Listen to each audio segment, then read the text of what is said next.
Question number 12, Mojo Mathers. My question is to the Minister for Primary Industry.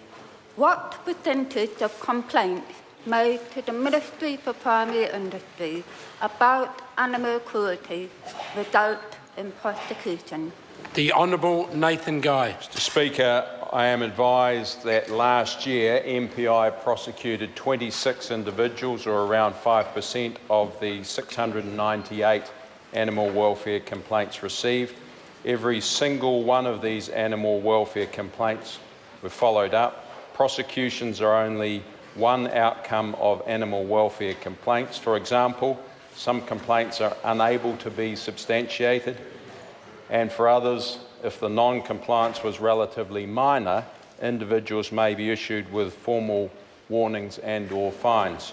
In Budget 2015, the government allocated $10 million over 4 years to boost MPI's animal welfare compliance and enforcement capability and develop more transparent and enforceable animal welfare regulations. Supplementary question, Mojo Mathers. Is the Minister confident that MPI undertakes enough prosecution, given that last year farm workers who stomped on and killed piglets weren't prosecuted, and a farmer who deliberately rammed cows with a quad bike wasn't prosecuted? The Honourable Nathan Guy. Mr Speaker, indeed MPI has a real focus on animal welfare issues. They need to have the evidence to bring a prosecution through the New Zealand judicial system. The member will be aware there was a shocking case of a West Coast farmer who recently went through the court, and as a result, 4.5 years imprisonment, and from memory, that individual won't be able to own or be near any livestock for 10 years. MPI does take this issue very seriously. Supplementary question, Mojo Mathers.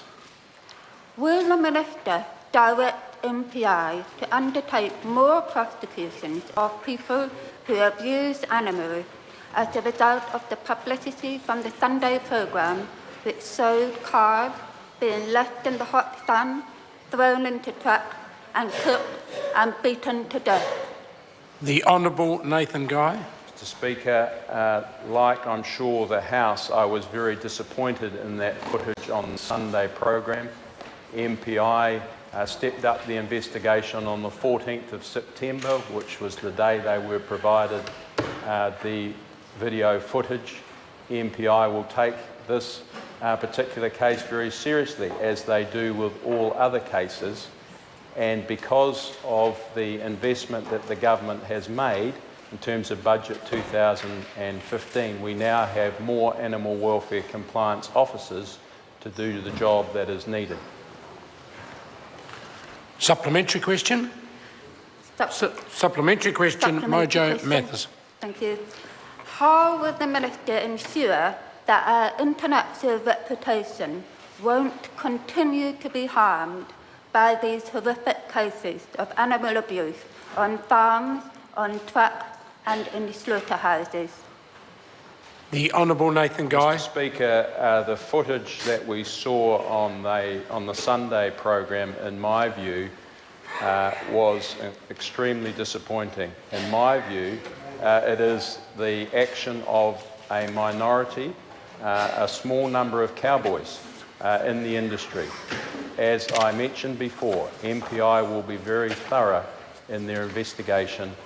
The member will also know that we have brought in the new Amendment Act and regulations that we will be consulting on that will further strengthen the overall enforceability of the Act and the Code.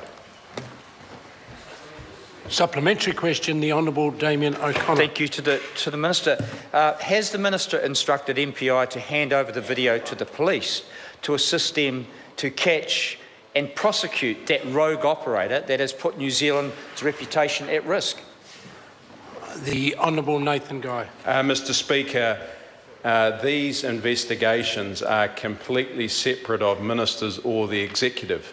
These are very similar to a police investigation. I am not briefed on the detail of it. It is a decision for MPI to make. That is a decision that I'm sure MPI will take into account when they get more information.